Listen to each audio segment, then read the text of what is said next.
I'm going to do a somewhat long intro for this book because Encyclopedia Brown Takes the Cake is a somewhat odd book for the Encyclopedia Brown series. It's a cookbook written by Glenn Andrews. It has a how to cook chapter, 3 chapters with general recipes, and 4 chapters for cultural foods, the cultures being American, Chinese, Italian, and Mexican. Some of the cooking tips are out of date. For example, the how to cook section explains that it takes at least 20 minutes for an oven to heat up. Not true anymore. In between the recipes are some short mysteries. The mysteries are about a third shorter than the recipes, so the book is definitely more focused on cooking than mystery solving. All of the mysteries deal with food, like a potato mystery and the garlic bread mystery. There's a 4th of July mystery for the American chapter, a piñata mystery for the Mexican chapter, and a Christopher Columbus Day mystery for the Italian chapter. This book was written in 1983, which was 35 years ago. I find it interesting that 2 of the holidays have changed in popular parlance. Christopher Columbus Day is no longer seen as Italian Heritage Day. Similarly, Mexico Independence Day isn't seen as Mexican Heritage Day. Most Americans treat Cinco de Mayo as the big Mexican Heritage Day. On the back of the book, it says this is book 16 of the series. Later editions change the number to 15 and a half, partially because it's not a full mystery book, but mainly because it came out between books 15 and 16.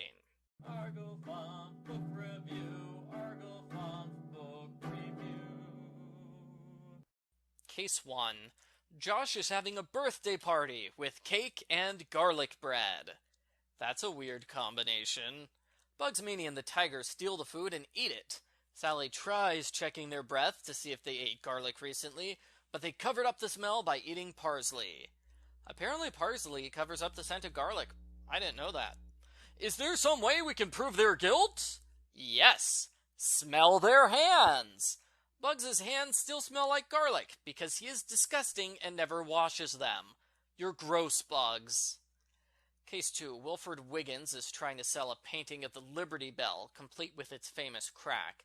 Wilford claims the painting was done on July 4th, 1776, and the artist died in 1822. Encyclopedia says the picture must be phony. Why? The crack in the Liberty Bell didn't appear until 1835. Yeah, that's a bad mystery solution. There's basically no way a kid reader is gonna know that off the top of their head. Not unless they live near the Liberty Bell.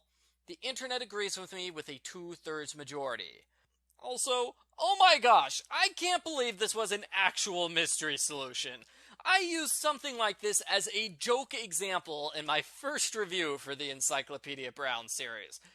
Take a look. What always annoyed me was when the mystery solution requires you to know a random piece of trivia ahead of time. Like Encyclopedia Brown knows this Russian artifact is fake because St. Petersburg changed its name in 1914. You can't expect grade schoolers to know that sort of stuff. I hated those particular mystery solutions, but I still love the Encyclopedia Brown series. Case 3. Bella is watching her father's store. She has trouble with an indecisive boy named Hermes, who wants to get an anniversary gift for his mother. Later that week they go to Hermes' birthday party. They ask about his mother's gift. Nancy asks what he got her, and he says it's an oven mitt. Bella comes in at this point and says she was robbed. The robbery happened shortly after Hermes left. Who did it? Nancy. She knew his mother's gift meant the anniversary gift for your mother, not the birthday gift from your mother. So she must have been spying on him when he was at the store. Either that or she talked to him about it at some point, but no, we always ignore that possibility in this series. Sadly, the first paragraph of the next chapter is Encyclopedia confronting Nancy. It's neat to see a full culprit confrontation. We don't see that often in this series, but it spoils the mystery solution to have the culprit exposed at the start of the next page. This is why they write the mystery solutions in the back of the book. Case 4. Tim's aunt mailed him a piñata stuffed with candy. Bugs Meanie stole it. He claims he bought the piñata himself from a nearby store.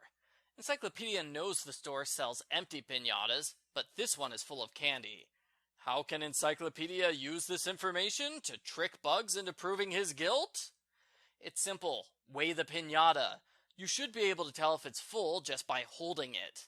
If you want to be extra thorough, which Encyclopedia does, you can weigh it in the post office and see if it matches the weight on the postage. I like how Encyclopedia deliberately tries to trick Bugs into incriminating himself. Normally, Encyclopedia just asks questions until Bugs gives himself away. Bugs is pretty stupid and he loves volunteering unnecessary information. So I'm amused that Encyclopedia purposely tries to make this happen. Case 5. Candida lost a goose named Christopher Columbus Day on Christopher Columbus Day. Talk about timing.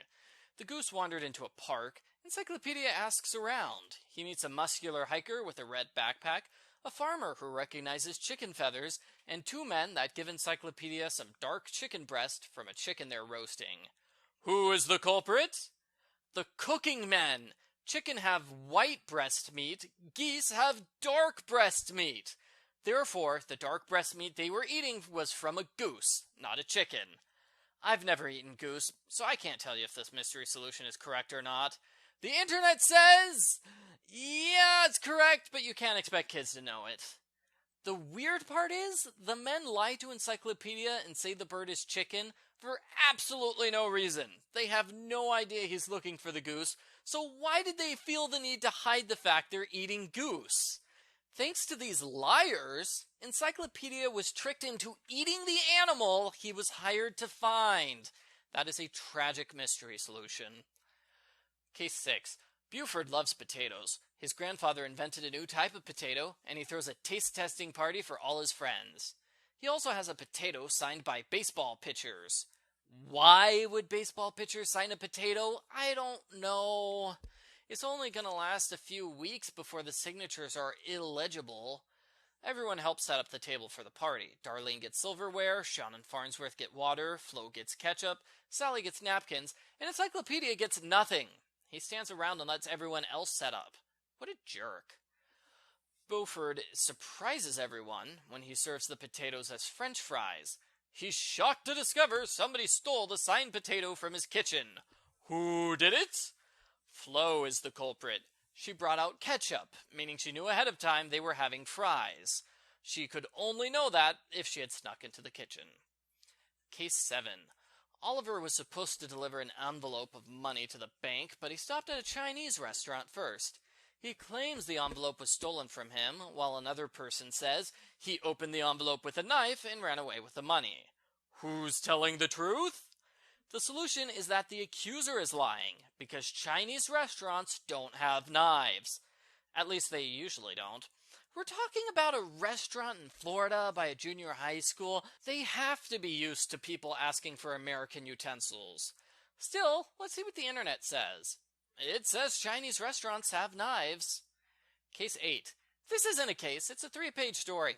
Encyclopedia and Sally bake cookies together, and Pablo comes over uninvited, so he can eat them all. He butters Sally up with compliments, and as usual, she gushes over his "I'm a sophisticated artist" routine. Encyclopedia is annoyed, so he kicks Pablo out. It was neat to see Pablo again, and cute to see Encyclopedia get jealous over Sally's attention. Encyclopedia and Sally would be a good couple, since they're good friends and the smartest people in town.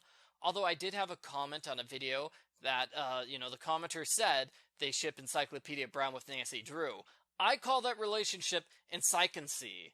And now I'm wondering what Encyclopedia was like as a teenager.